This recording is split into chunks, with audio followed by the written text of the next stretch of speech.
We have Pam Reitman here tonight to introduce Dr. Brad. She is one of our star patients, and I'll let her tell you a little bit more about her story. So. Hi, I'm really nervous. Bear with me. Don't be nervous. I'm just really nervous. You're with friends. Oh, and your daughter. Over it either. Right, right. Well, I've been a long time migraine sufferer. My first migraine was diagnosed when I was 4 years old. And I've gone through the Imitrex shots where you have to give them to yourself. And those are, I don't know if any of you, I'm sure you're all here because you suffer from headaches. But if you've ever taken that Imitrex shot, in itself, I was like, okay, is the pain worse? Is it worth the cure? It was really bad. I mean, your head tightens up, and it was really bad. And I went to the Loveless Headache Clinic when I was an adult, and they put me on all kinds of supplements, which was great, but I still had to use the Imitrex. Then they put me on Midrin, which you have to take even if you don't have a headache. I don't know if you've all gone through all this type of therapy that's out there. And it wasn't until I came to Dr. Brad that it's just made sense that I had this interference and my body couldn't heal itself. And I'm not migraine-free yet, but it's a lot better. I don't have to take any medication when I do get one. He's told me just massage these muscles back here, and I can feel like a ball, which massage therapists know about that little ball right back there, and you just press on it as hard as you can, and it alleviates a lot of the pain in your head. And my son, Russell, he's 14 now? 13. He'll be 14 in May. And he also, that's my daughter. he also was diagnosed at 4 with his first migraine. And so I felt bad because I thought I passed it on to him. And they've always told me it's genetic, and we had the CAT scans and everything done. And he is now migraine free. And he's been coming to Dr. Brad about a little bit, almost as long as I have. But we are big time believers of Dr. Brad and what he's trying to do, and I'm trying to spread the word, and I've got people going to chiropractors, but I'm trying to get them to come here. I can benefit from it. So without any further ado, here's Dr. Brad.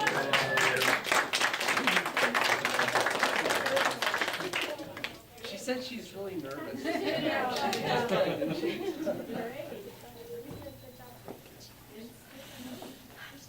You know, I'm excited that everybody's here today, and I need to do a couple of introductions because we have some new people here tonight.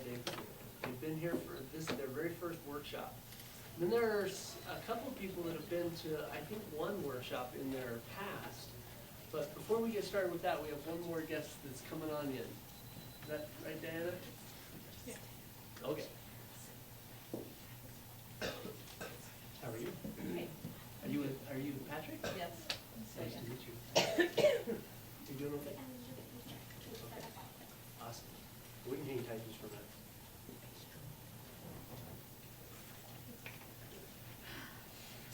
So who had a good day today? St. Patrick's Day. Every time. Before we get started, does anyone know what St. Patrick's Day is all about? Tom? I think he was actually French, and I heard the story just recently, I just can't remember it. He actually left, and then he ended up back in Ireland, and became a saint. Yeah. So, He had a mission. He had a mission. See, contrary to popular belief, it has nothing to do with booze.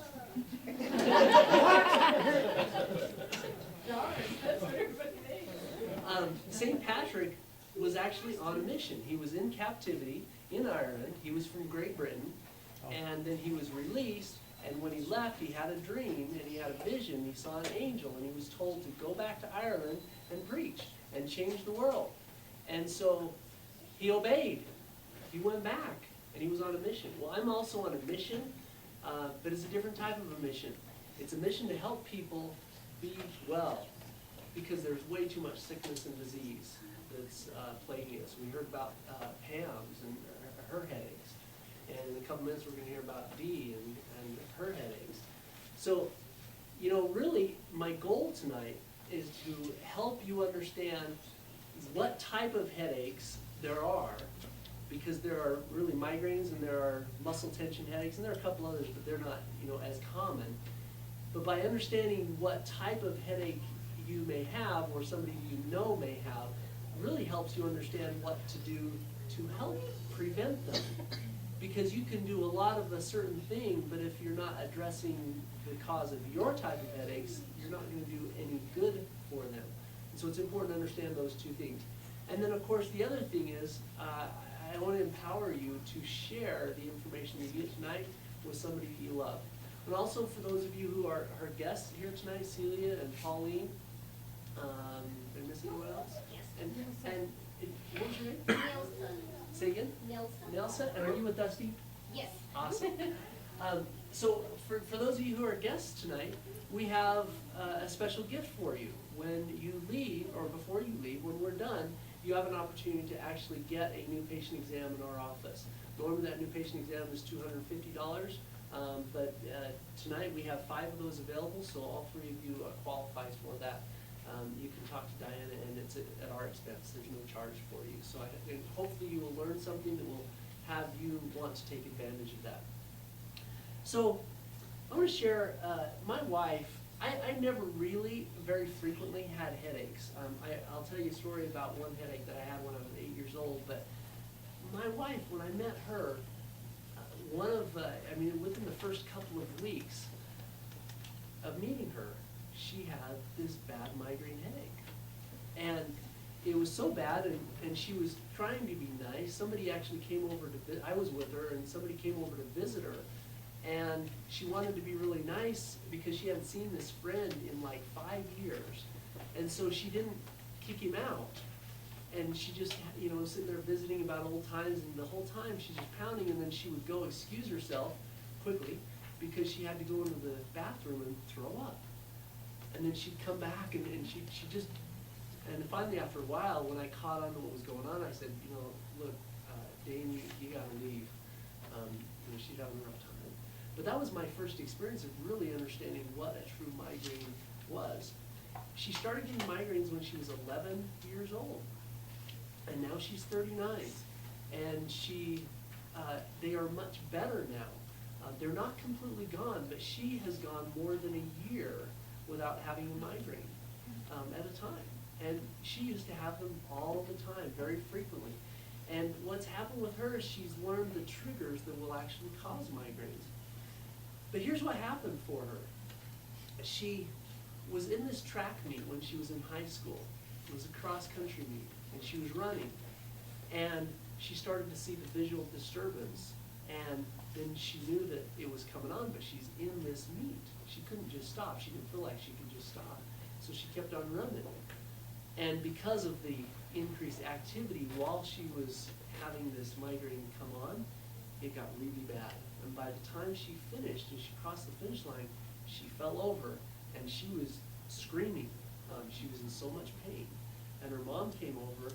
She had a hard time getting her and picking her up and carrying her to the car. Her mom is not a very big person. And she carried her to the car, but she was in so much pain. By the time she got home, she realized they had to do something because this is a really bad one. And so she picked up the phone and she called the hospital, and she was going to take her in. But something very important for her life happened that day when she made that phone call.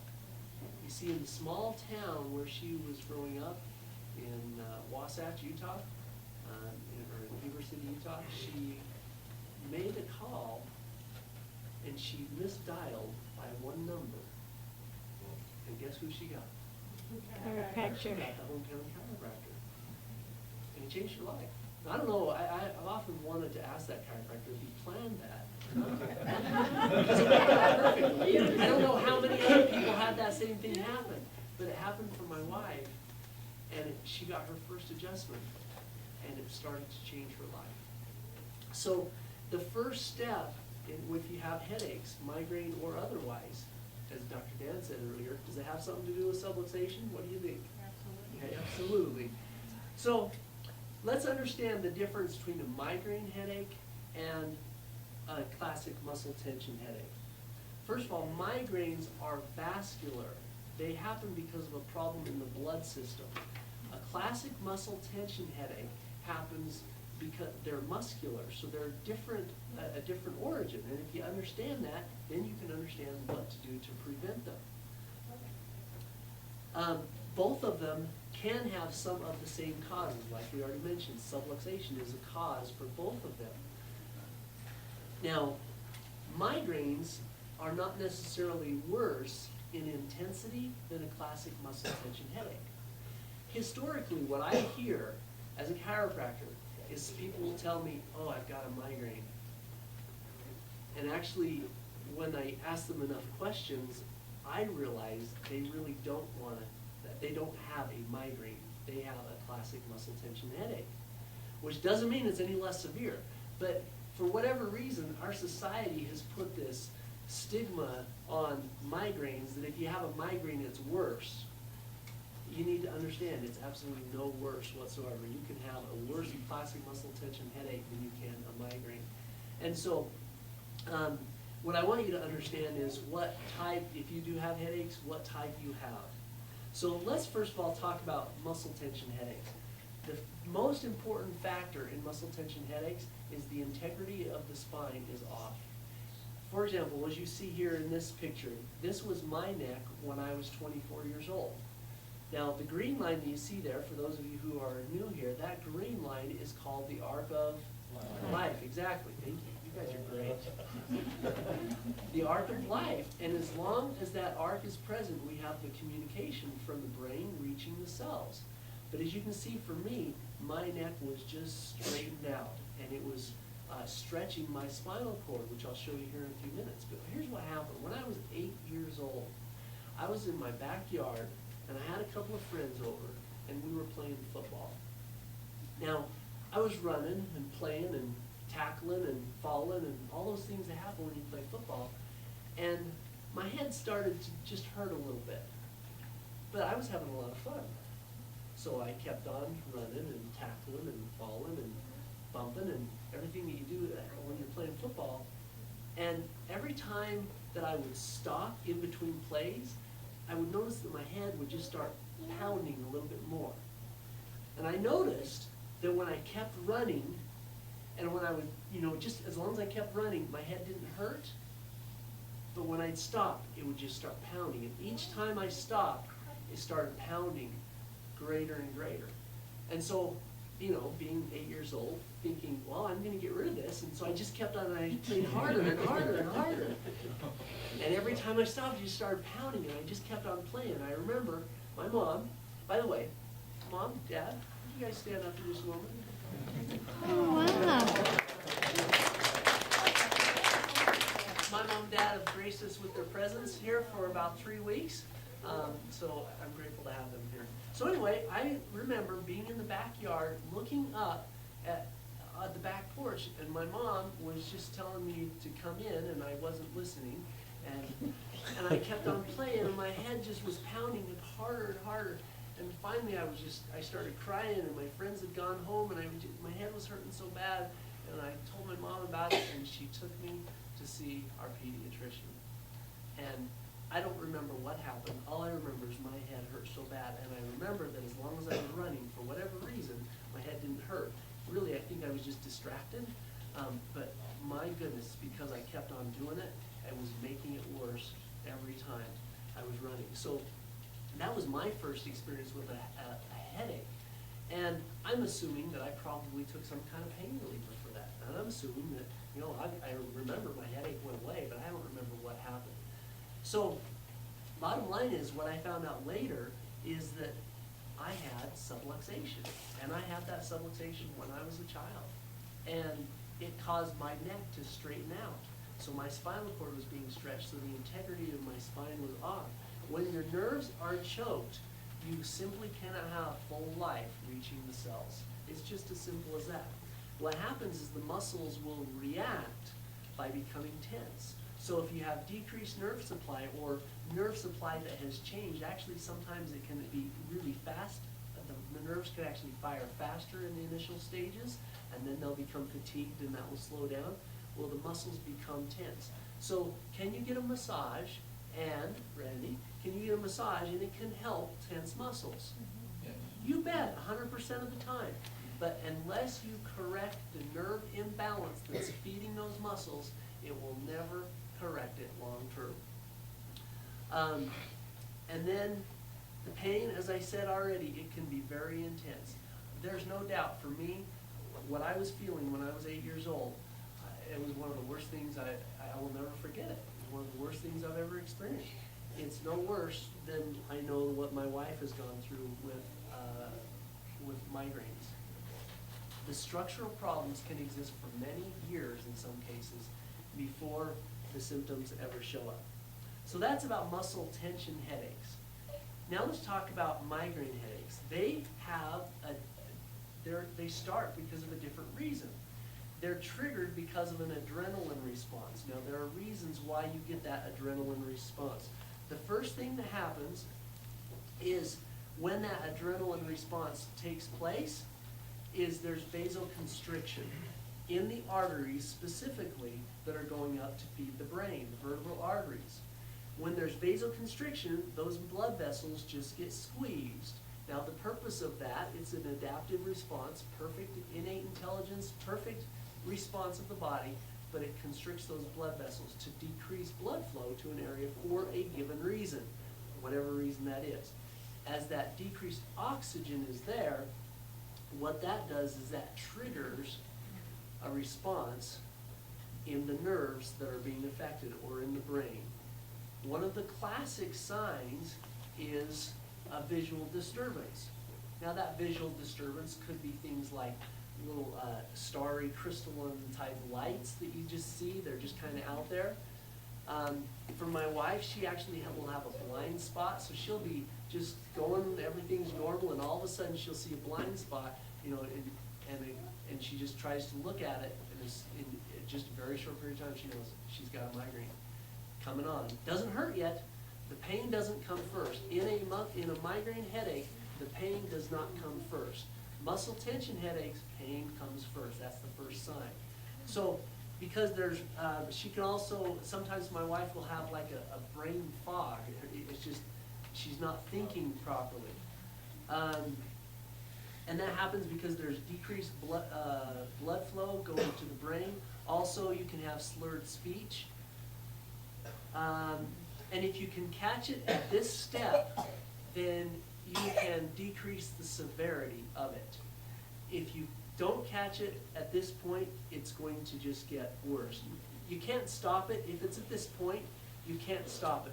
That's why Imitrex, Pam talked about Imitrex, one of the worst things you can do, because all you're doing is you're killing your liver. It does absolutely nothing for a migraine headache. It can't. It simply can't, because once the vasoconstriction has taken place, it's set in motion. So taking an Imitrex or something like that isn't going to do anything to stop the vasoconstriction, because what happens after vasoconstriction, then you have then you have the vasodilation. So those blood vessels will just open right up. So what happens there is blood rushes into the nerves, the brain where it's affected, and of course with that rush of blood going back to the area, that's when the pain will start. The pain doesn't start before that point. And after that, because of the vasodilation and the increased blood flow going to the area, that's where nausea usually will set in. And that pain, the vomiting, it can last for a few hours, or it can last for several days. It's different for every individual. Sometimes my wife will actually, she has in her past, she's had a migraine, she had the visual disturbance, then she's had the pain, she's had the vomiting, and then during that, if it's a really long one, she will actually have a vasoconstriction again, and it will become more intense because she has the same process that happens again. And that's why some of the things like what Pam was talking about, pressing on those suboccipital muscles, will help to relieve that and can alleviate the future one if you're going to have it. So there are some triggers for the migraine. First of all, we talked about the adrenaline response. Why will that happen? Well, if there's pinching of the cervical nerves that are going to the vertebral arteries, then they're going to be compromised. You stress it, and it's going to create a problem. So as long as you live in a stress-free life, you're okay. You can have pinched nerves and it probably won't give you any symptoms, but if you have some type of stress that's going to trigger you and you're already sensitive for that, it's going to create a problem. The stress on the nerves will cause the vasoconstriction. Correcting the subluxation is the single biggest thing that you can do to prevent both migraines and classic tension headaches. Then we have the toxin part of it. One of the biggest contributors to toxins that we're talking about here is dairy products. Dairy products will slow your digestion. So what happens is you eat the dairy product and it slows your digestion, and so you're not eliminating efficiently, and then the toxins that are in your GI tract actually get reabsorbed and put back into the system. And so it creates more damage. So it'll make the future headaches and muscle migraines that you're going to have, it'll make them worse.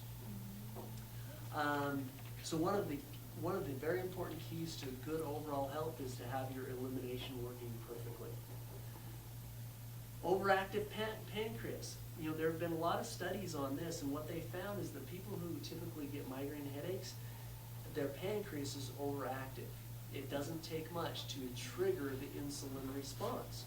So if you understand that, then you can prevent those high peaks of the insulin response. And of course, why do you get an insulin response? You eat sugar, exactly. If you eat too much sugar, or especially if you haven't had anything else to eat and you eat sugar, well, that's just going to spike that insulin. And then, of course, that will cause the vasoconstriction and the vasodilation like we talked about. Bottom line, what happens is your body will create more insulin than it needs. And then that leads to low blood sugar afterwards, which the low blood sugar is actually what releases the adrenaline response. So it's important, if you're sensitive to this, to don't skip meals, to graze, to make sure you're eating something regularly. Then hormone imbalance. This is a huge one for migraines. You know, some of these things are actually more common in women than men, this being one of them. But whenever there's a shift or a change in the hormone production in a female, well, that can, if you're sensitive, it can trigger a migraine. So before or after you have your menstrual period, that's a huge one. My wife, one of the first signs of her being pregnant was that she would get a migraine headache. And then she, went and got checked, and we found out, yeah, sure enough, we have a baby coming. And so, and then of course, after the baby comes, you have a hormone change again. It's all about the change in the hormone levels. Once they're there, it can be stable, but whenever there's a drastic change, that happens as well. This is a big one for most people. The chemical flavor enhancers, they're called excitotoxins. I'm just going to touch on them, but if you are a migraine sufferer, I highly encourage you to do some research on excitotoxins, because you will understand the foods that really, they can be, you can't just read a label and say, oh, this is an excitotoxin. It isn't labeled as an excitotoxin. There are some that are excitotoxins, but there are a ton of them, and so that's why I encourage you to read about them. One of the biggest is MSG. This is just a terrible thing for anyone, regardless of whether or not you're sensitive to migraines. Here's what happens with MSG, monosodium glutamate. What it is it's a flavor enhancer. They put it on the food to actually make the flavors come out more so that it's more tasty, which is why kids like them so much. Doritos is a perfect example. My 12-year-old daughter, about 2 months ago, she got actually it was just a little bit more than that, she got her first babysitting job. She was really excited about this babysitting job. And it was her first one. She wants to make a good first impression. However, this daughter, she really likes tasty foods that are not good for you. So we don't have Doritos in the house. I don't believe if they've ever been in our house, it's been because one of our kids got them and brought them in and stuck them in. I will not allow Doritos in our house. So So she goes babysitting, and she, has fun with the kids, plays around. The family comes home. The mom is pregnant. She's bringing Autumn home. She's at the gate, literally, a couple hundred yards from our house, and Autumn felt like she was gonna throw up. But she didn't want to really tell the mom, I feel like I gotta throw up. She was just gonna try to hold it. Well, she wasn't successful. The mom is pregnant. And she throws up all over the car. Needless to say, she didn't make such a good first impression with the babysitter. So we know that if Autumn eats crummy foods, it triggers this response for her. So after she settles down, and she feels okay after she throws up, we start asking her, did you eat anything over there? No, didn't eat anything. And the next day when she was feeling well, we had talked to the babysitter, the mom, and she said, well, I think, she ate a whole bunch of Doritos. Like a whole bag. And so what happened is that flavor enhancer, what it does is the way it enhances the flavor is it opens up the blood-brain barrier, which is why the flavors taste stronger when it's there. By opening the blood-brain barrier, they're supposed to open and then close and let the chemical reaction take place. What happens is when you have an excitotoxin, they'll actually open that blood-brain barrier and keep it open for an extended period of time. And so all of the bad chemicals will actually rush into the other side of the brain where normally it's supposed to close off.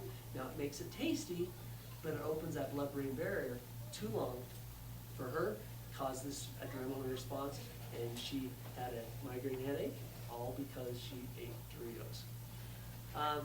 Another big one, this was for my wife, hot dogs, lunch meats. Those are just terrible. Again, these things are bad for everyone, but especially, in our family, we call hot dogs leukemia sticks. There's another story behind that another time, but that's another huge one. Caffeine is also a huge one. Opens the blood-brain barrier too long. Alcohol is also another huge one. So these are known triggers that will trigger that adrenaline response, cause the vasoconstriction. So, in fact, there was a health supplement that about 4 years ago we were introduced to as one of those multi-level things. Somebody really wanted me to try it and start selling it, and I wasn't going to, but I said, the product sounds like a good idea. They kind of sold me on it, and I didn't really do thorough research, and I got it, but I really wanted it for my wife to help with some issues that she was having with, and so she starts taking it. The day after she starts, she gets this migraine. And, we kind of didn't put 2 and 2 together at that time. She keeps taking it. 2 days later, she gets another migraine. This is very atypical for her after she's been under chiropractic care. They don't happen that often. She didn't put 2 and 2 together. She got another migraine 2 days later. By this time, she went and grabbed that supplement that she was taking, this protein powder stuff. And she read on it, and the very first ingredient was an excitotoxin. And she didn't notice it. And this is something that was promoted for good health. Well, needless to say, we sent it back, and we did not become customers. But you have to be really careful. Read the labels and learn what excitotoxins are. A research study, there's a book that my wife read about excitotoxins. It did this long-term study.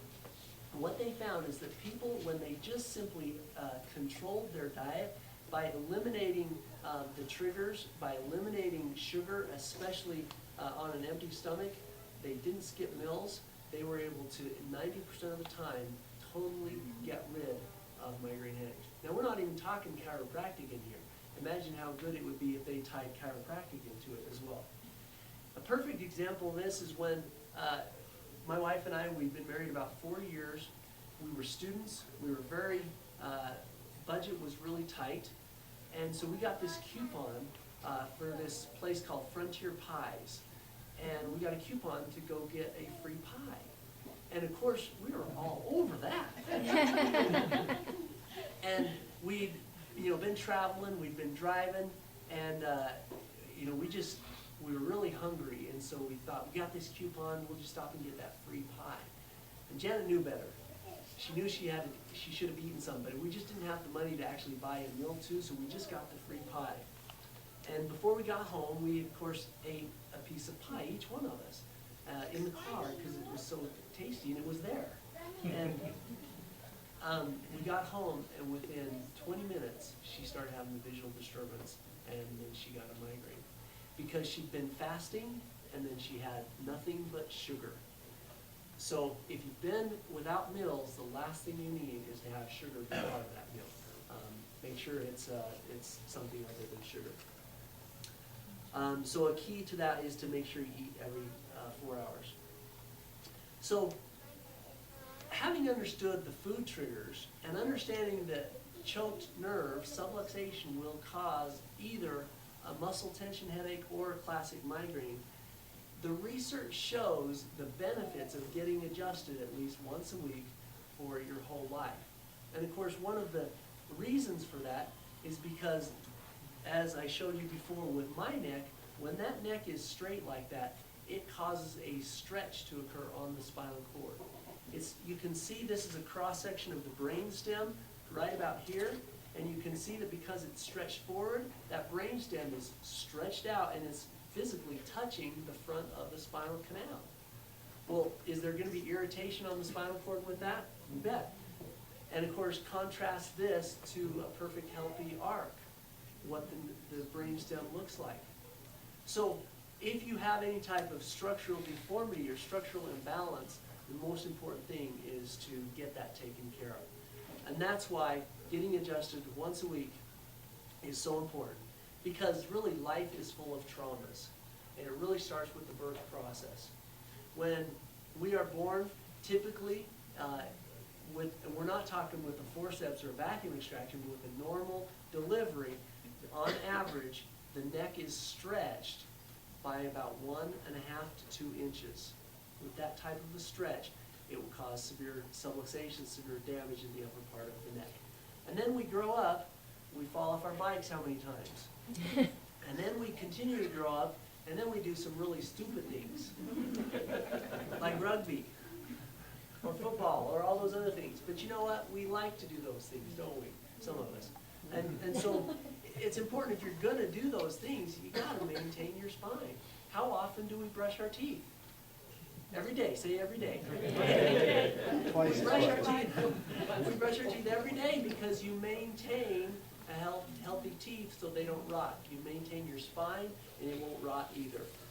So we talked in the initial stages about my wife and how one phone call changed her life.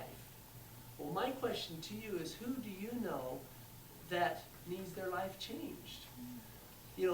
Dusty, Patrick Patrick for inviting, and so many of you, the rest of you invited people that didn't make it here tonight.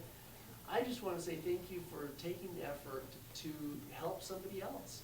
And so my goal, as I explained at the beginning, I want you to be able to visit with Diana before you leave, talk with her. You can actually get set up for one of those 5 spots, which means we have 2 spots that are left. So here's what happens. You call somebody that you love who needed to hear this tonight, who maybe didn't, who you invited and didn't. Let them know they can call Diana tonight. As long as they leave a voicemail message, they can get one of those 2 remaining spots. Understand, we only have 2 of those. So if they don't make one of those, we do have the promotion where it's just $17 this week. So they can still get taken care of, but I encourage you to take advantage of that. I appreciate you being here. Chiropractic changed my life. I want to thank my mom and dad for bringing me into this world, and for the support that they've given to me to be able to do what I love, because I love to have people's lives change. And thank you for being here.